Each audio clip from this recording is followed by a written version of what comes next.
구름 기둥과 불 기둥은 하나님께서 이스라엘 백성을 보호하시고 또 그들과 함께 하신다는 하나님의 임재의 상징이었습니다.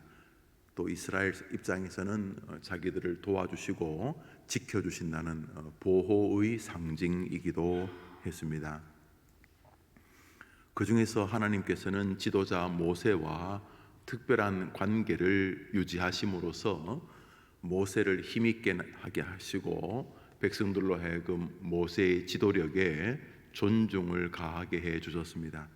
무엇보다 하나님은 모세를 참 좋아하셨습니다. 그 본문이 오늘 구름이 회막에 임하고 모세가 회막에 들어갈 때는 구름이 더 가까이 와서 구름 속에서 들리는 하나님의 음성과 모세 사이의 정겨움이 마치 친구끼리 서로 교제하는 것 같았다, 이렇게 말을 하고 있습니다. 참 아름다운 신앙의 형태가 아닐 수가 없습니다. 11절을 같이 읽어보겠습니다. 11절입니다. 시작.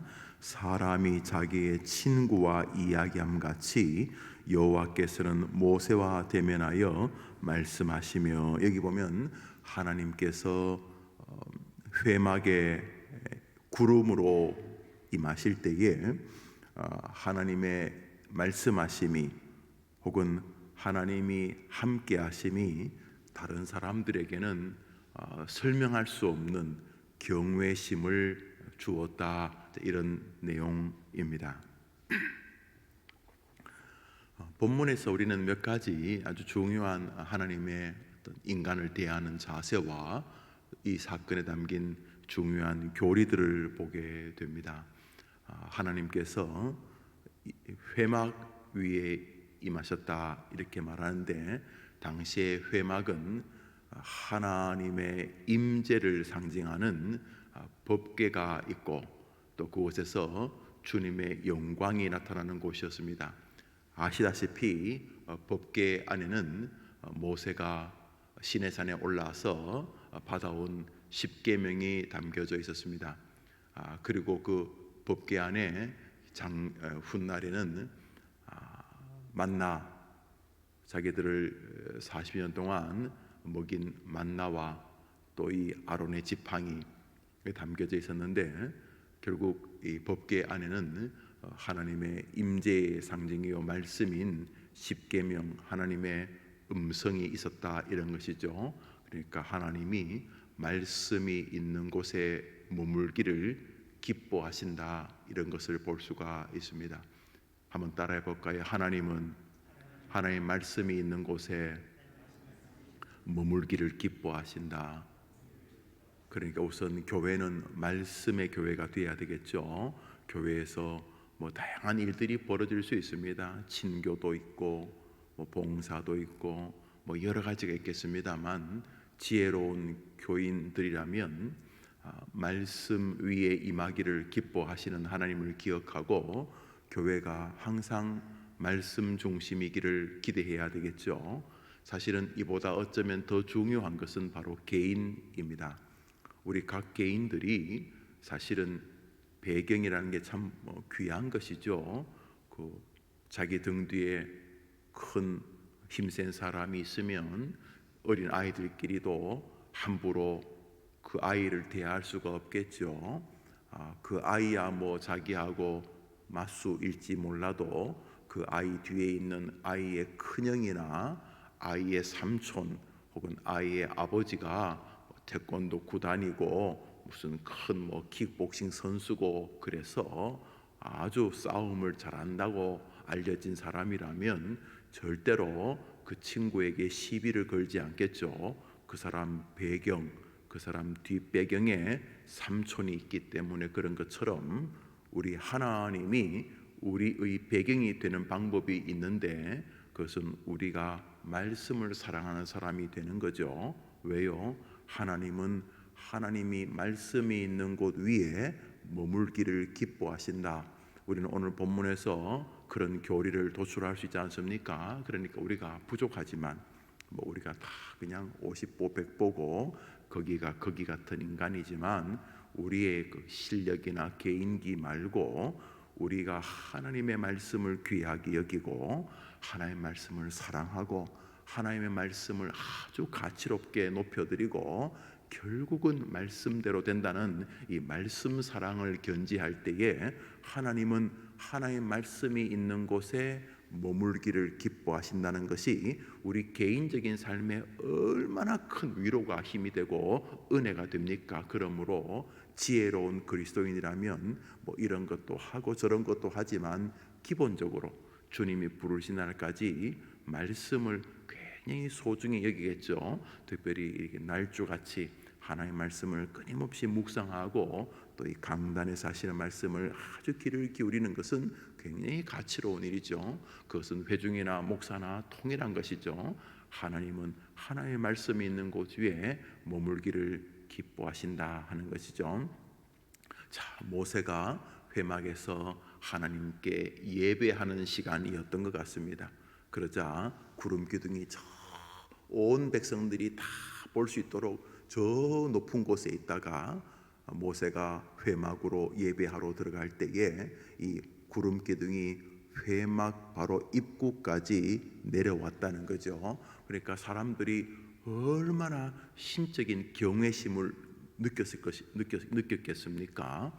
동시에 회막을 소중히 여겼을 것이고 무엇보다 하나님과 그렇게 벗으로 친구로 교제하고 있는 모세를 와 하고 놀라 또 귀하게 여기는 모습으로 보지 않았겠습니까? 자, 여기에 아주 독특한 한 사람이 등장을 합니다.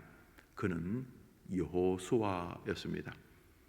과거 성경에는 여호수아를 모세의 시종 이렇게 불렀고 바뀐 성경은 수종자 이렇게 부르는데 뭐 같은 내용이죠. 그 모세의 시종, 모세가 참 불이기 좋은 사람이었.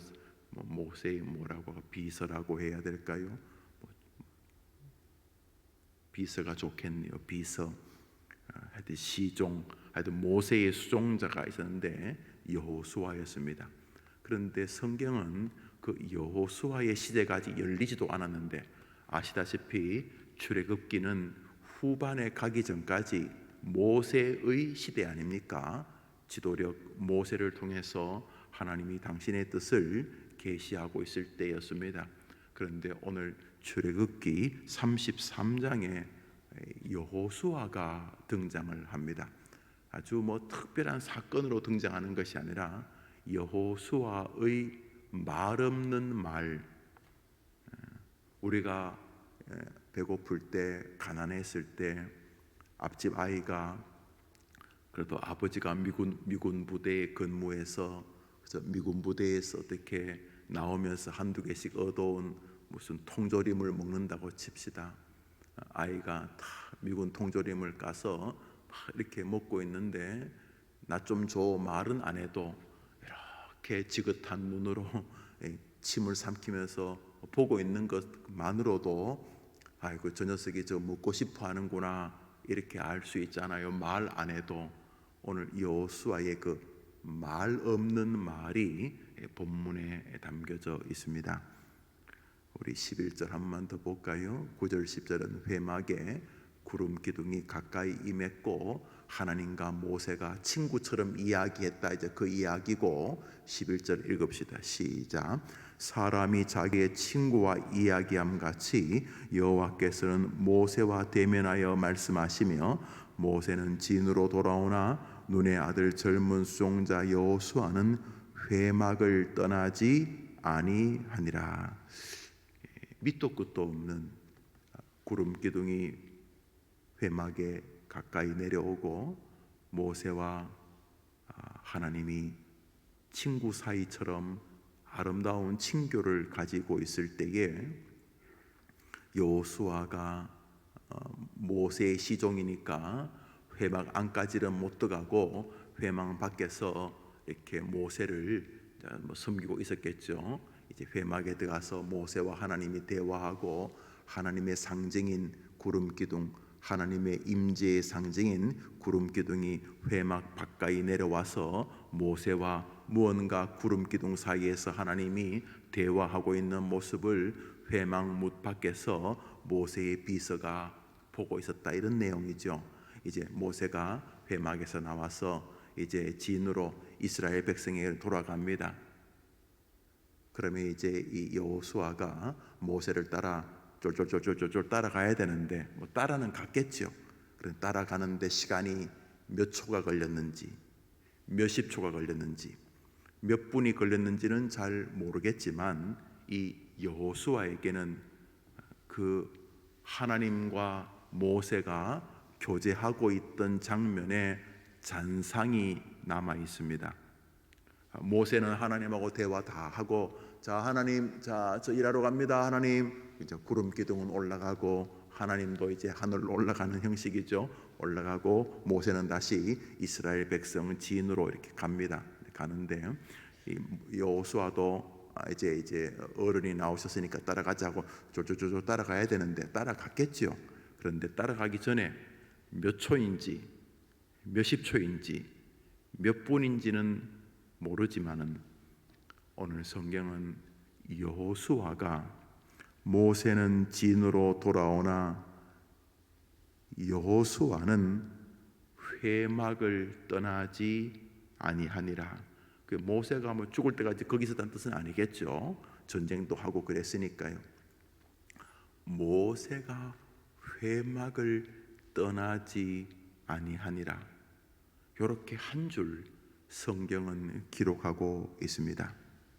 아시다시피 우리는 여호수아가 이 이스라엘 백성들을 데리고 모세의 뒤를 이어 가나안 땅으로 들어가게 되는 것을 알 수 있습니다.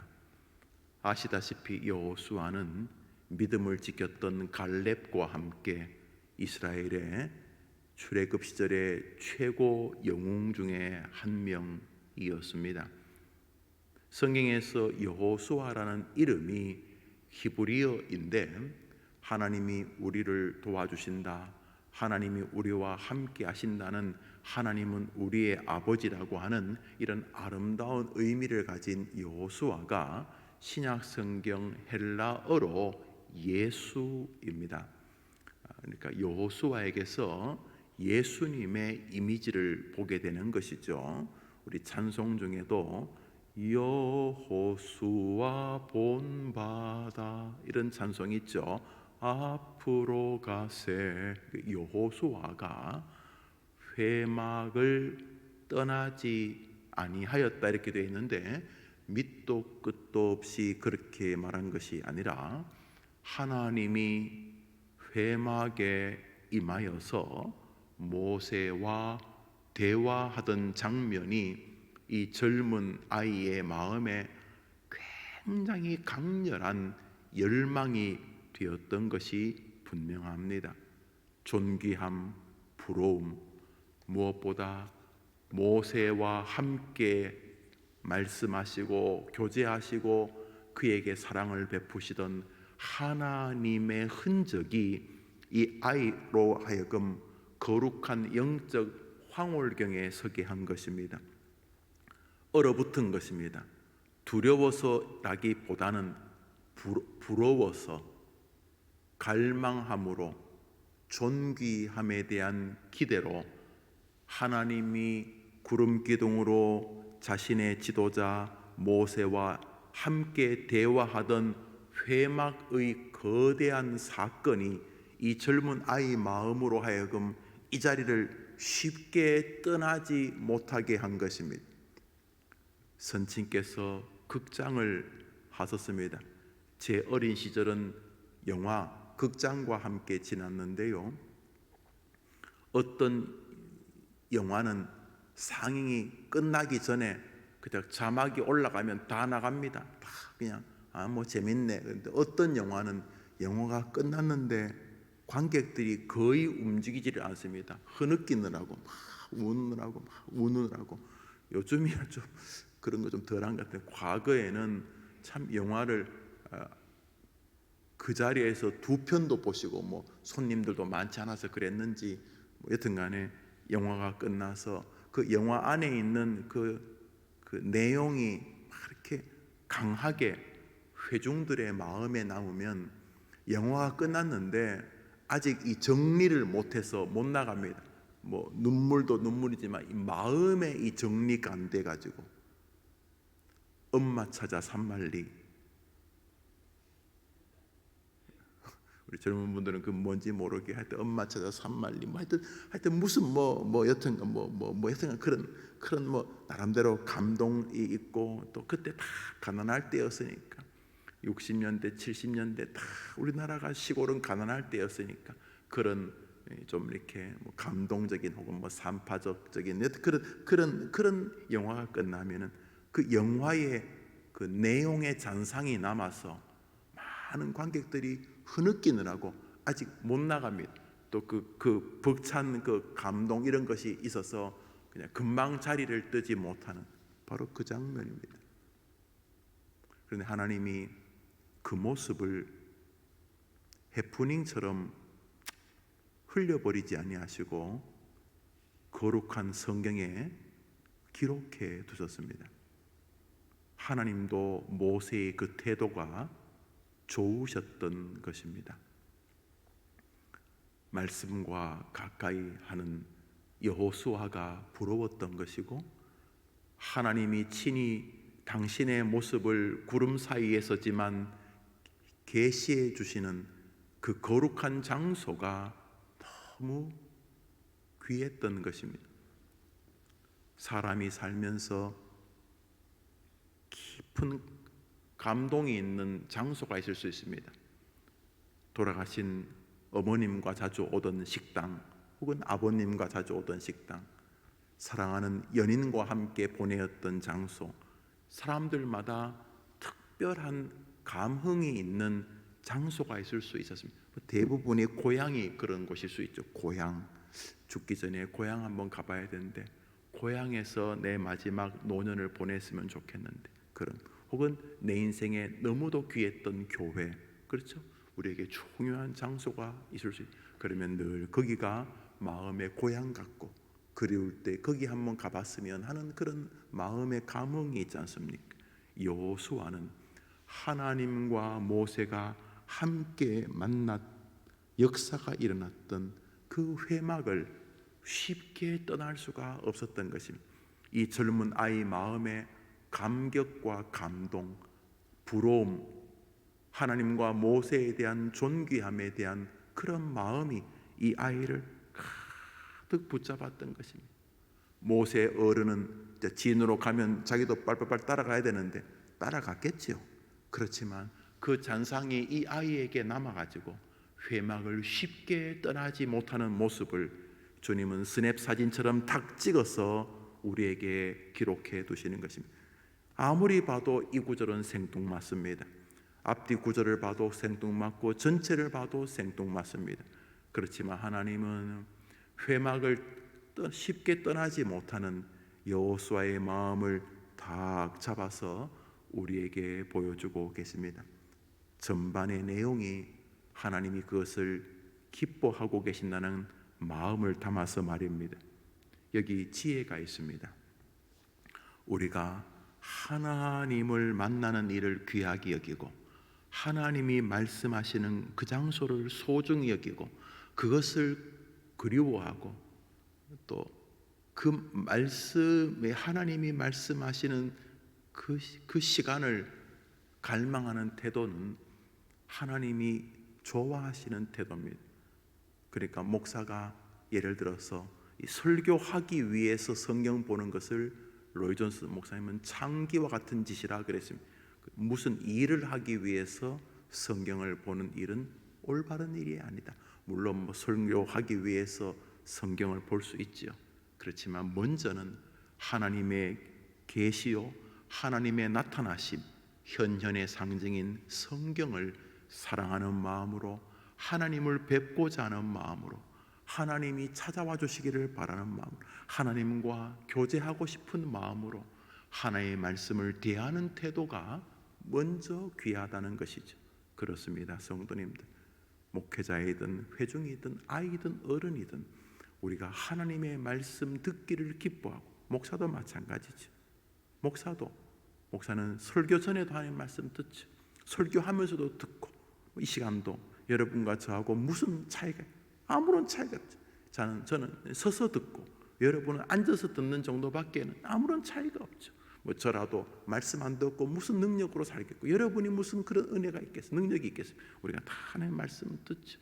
그런데 목사는 말씀을 전한다는 또 하나의 그냥 특별히 무슨 차별이 아니라 그냥 교회 일에 구별이 있는 존재죠. 그러다 보니 목사는 조금 더 하나님의 말씀과 가까이 할 시간들을 더 가질 수 있는, 어떤 면에서는 은혜가 있죠. 그냥 저는 그게 감사하죠. 말씀을 가까이 할 수 있는 은혜를. 그런데 주님은 우리에게 많은 목사 가운데 하나님의 말씀을 가까이 하는 것을 기뻐하는 목사를 기뻐하신다는 것을 제가 깨닫게 되죠. 그러니까 제가 바보가 아닌 이상 그 어떤 것보다도 하나님과 말씀의 관계를, 교제하는 관계를, 그것을 견지하는 것을 가장 귀하게 여기겠죠. 왜요? 하나님이 그것을 좋아하시니까. 여러분도 마찬가지입니다. 하나님의 말씀과 교제하는 일들을 기뻐하는 일은 정말로 존귀한 일입니다. 한번 따라해 볼까요? 말씀과 가까이, 거기 하나님이 기뻐하는 인생이 있습니다. 오늘자 날주 요한복음 12장입니다. 오늘자 날주 요한복음 12장입니다.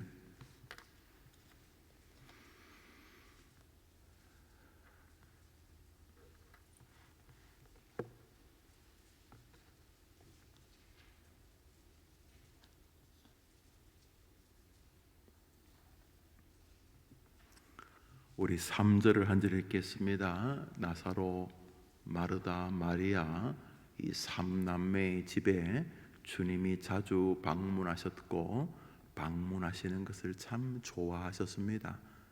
그 중에 마리아라고 하는 여인이 예수님에게 자신이 모은 값비싼 향유를 부어드리고 자신의 발을 닦아드리는, 예수님의 발을 닦아드리는 장면이 나옵니다. 1절, 2절은 나사로, 마리아, 마르다가 함께 있었다 이런 내용이고요. 3절 읽읍시다. 시작. 마리아는 지극히 비싼 향유 곧 순전한 나드 한 근을 가져다가 예수의 발에 붓고 자기 머리털로 그의 발을 닦으니 향유 냄새가 집에 가득하더라. 예수님은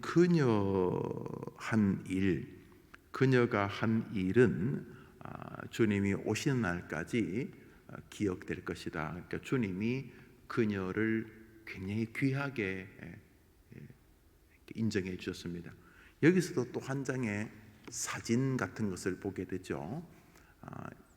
그녀가 한 일을 주님이 존중해 주시는 장면입니다. 오늘 본문에서는, 요한복음에서는 제자들이 저 비싼 거 팔아가지고, 저 쉽게 말하면 비싼 향수, 요즘처럼 뭐 몇만 원, 이렇게 몇십만 원 살 수 있는 향수가 아니라 과거 아주 비싼 향수는 그냥 뭐 한 병에 몇 천만 원씩 했거든요. 몇 천만 원씩.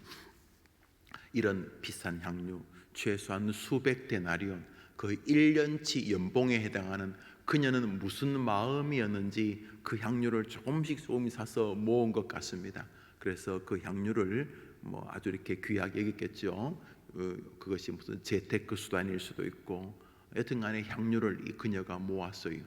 그녀가 그 향유를 모았는데 이 세 남매의 직업이 좀 변변하지 못했을 것으로 보입니다.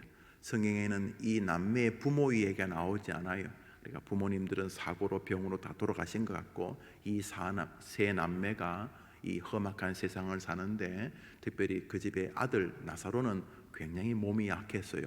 거의 뭐 밖으로 이렇게 함부로 다닐 수 없는, 그냥 거의 집 안에서만 누워 있거나 하는 그런 병약한 남동생 혹은 오라비가 있는데, 이 두 여동생이 혹은 두 누이가 함께 가정을 꾸려가는 것 같아요. 2000년 전에 여성들의 직업이 변변하지 않았을 것이고, 그래서 어떤 기록에 의하면은 이 마르다, 마리아 그녀들의 삶은 아마 이렇게 거리의 여인들이 아니었겠는가 이렇게 생각을 합니다. 험악한 생을 살았을 것으로 추정이 됩니다. 그런데 예수님이 그 집에 가는 걸 좋아하셨어요. 나사로, 마리아, 마르다. 그럼 예수님이 집에 가면 그 그녀들은 예수님 오신 거 너무 좋아하고, 또 뭐 예수님도 좋아하는 음식이 있으셨겠죠. 예수님 좋아하는 음식을 대접하고, 그래서 이 마르다, 마리아, 나사로 이 집안 이야기는 성경에 굉장히 자주 나옵니다.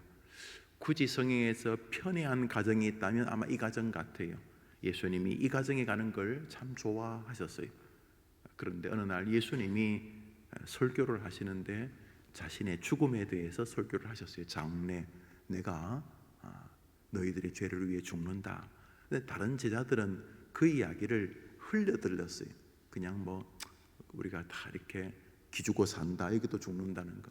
배고파 죽겠다, 이것도 뭐 죽는다. 우리가 성질나 죽겠다, 이것도 우리가 그냥 죽겠다는 말을 보편적으로 하는 것처럼 예수님이 내가 죽는다 이 말도 사람들이 그냥 지나가는 말로 뭐 꼭 죽어서 죽는다기보다는 그렇게 좀 포기하신다 뭐 그런 이야기겠지 하고 넘어갔습니다. 그런데 그녀 마리아는 예수님이 내가 죽는다 이 말을 가슴 깊이 들은 것입니다. 예수님이 돌아가신다는 말 앞에 그녀가 너무나 괴로워하고 슬퍼하고, 주님이 우리의 죄를 위해 죽으시는데 내가 뭘 어떻게 할 수 있을까? 그러다가 그녀는 자기의 전 재산이었던 그 향유를 예수님께 부어 드렸습니다. 그런 일은 지금까지 없었습니다. 뭐 한두 방울 찍어서 우리가 향수 뿌리듯이 이렇게 뭐 맥박되는 데 뿌리고 뭐 이렇게 하지 않습니까? 뭐 그렇게 할 수는 있을지 몰라도 향유 전체를 예수님께 부어드리는 일은 뭐 예수님이 아니라 누구에게 붓는 일은 있을 수가 없는 일인데, 그녀가 그 향유를 예수님께 부어드리고, 그 다음에 성경은 그녀가 긴 머리털로 머리카락으로 예수님의 발을 닦았다 이렇게 말하고 있습니다. 뭐 이 장면이 말하고자 하는 의미가 무엇일까?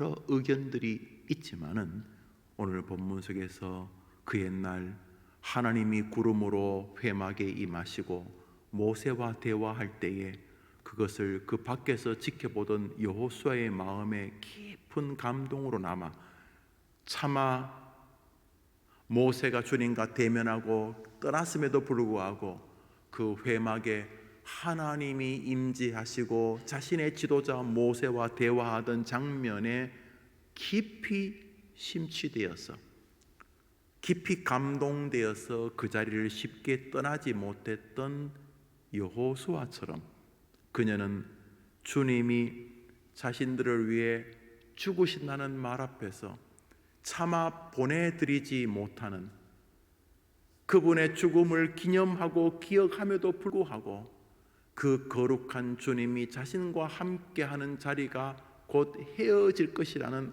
아쉬운 마음을 가지고 그 주님과 함께하고자 하는 깊은 감동의 마음은 흡사 회막에 임했던 주님의 그 거룩한 영광의 잔상을 쉽게 떠나지 못하는 여호수아의 모습과 무척이나 흡사합니다. 다시 말해 하나님을 사랑하고 하나님을 존귀히 여기고 하나님과 함께하는 것을 가치롭게 여기며, 하나님 내게도 그런 은혜를 달라는 말 없는 말, 침을 꼴딱꼴딱 삼키고 나 좀 먹게 해줘 말은 안 해도 이미 그 모습과 표정에서 배고프다 나도 같이 나눠 먹자 하는 말이 들리는 것처럼 여호수아 한마디도 안 하지만은 그 회막에서 주님이 그 거룩한 임재로 임하시는 모습이 너무도 부럽고 그것이 자기의 것이 되기를 바라는 주님을 향한 깊은 갈망과 사랑이 오늘 이 마리아에게서 보여집니다. 예수님을 향한 깊은 사랑과 갈망이 그녀에게서 보여집니다. 주님이 그녀가 한 일은 존귀한 일이라고 말했습니다. 여러분, 예수님과 가까이 하려는 태도, 늘 예수님 곁에 있으려고 하는 태도는 하나님이 존귀하게 여러분을 인정해 주는 길이라고 믿으시기를 바랍니다. 그 대표적인 일이 바로 기도입니다. 여러분이 간절히 기도하지만, 여러분이 간절히 기도하면 기도할수록 여러분은 마리아가 됩니다. 예수님에게 자신의 모든 것을 부어드리고 자신의 머리카락으로 예수님의 발을 닦는, 예수님과 가장 친밀한 거리에 있었던 여인이, 아니 사람이 바로 그녀 아닙니까? 12의 혈루병 걸린 여인이 예수님의 옷자락을 만지는 정도까지는 했지만은 그녀는 예수님의 몸을 만졌고 흐느끼며 그 눈물과 사랑으로 주님을 닦아드리지 않았습니까? 기도가 무엇입니까? 우리의 간절한 소망을 올리는 장소지만 동시에 기도는 예수님의 몸을 붙드는 시간입니다. 여러분, 누구 이름으로 기도합니까? 여러분 도대체 누구 이름으로 하나님께 나아갑니까? 누구를 붙잡고 누구를 의지하고 하나님께로 나아갑니까? 예수 그리스도.